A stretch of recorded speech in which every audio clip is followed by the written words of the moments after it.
صليت بكل الأنبياء يا من في قلبك رحمة للناس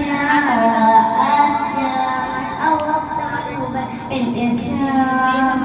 يا خالق